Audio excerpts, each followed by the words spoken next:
ಆ ಉಳ್ಳಾಗಡ್ಡಿಗೆ ಒಂದು ರೂಪಾಯಿ ಕೊಡ್ಬೇಕಾಗಿತ್ತು ಅಂತ ನೀವು ಕೊಟ್ಟೆ ಮಾಡಿಲ್ಲ.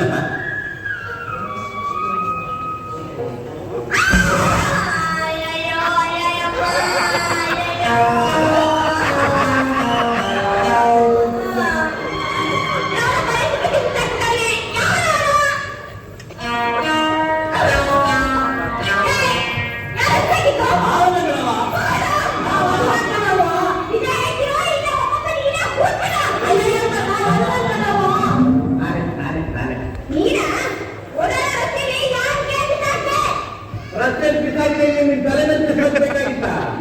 ಏನ್ ಗೊರ್ರೆ ಮೊಮ್ಮಗಳು ನೀನು, ನೀನ್ ಗೊತ್ತಿ ಅಂತ ಕಳ್ಬೇಕಾಗಿತ್ತ?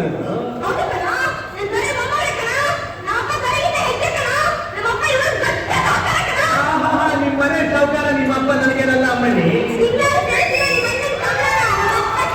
ಏನ್ ನನ್ನ ಕೇಳಿಸ್ತಾ ಇರೋ ನಿಮ್ಮ ಅಪ್ಪ ನಮ್ಮ ಮನೇಲಿ ಕಷ್ಟ ಪಡ್ತಾ ಇಲ್ಲ ಅಲ್ಲಿ ಹಾಗೇನೆ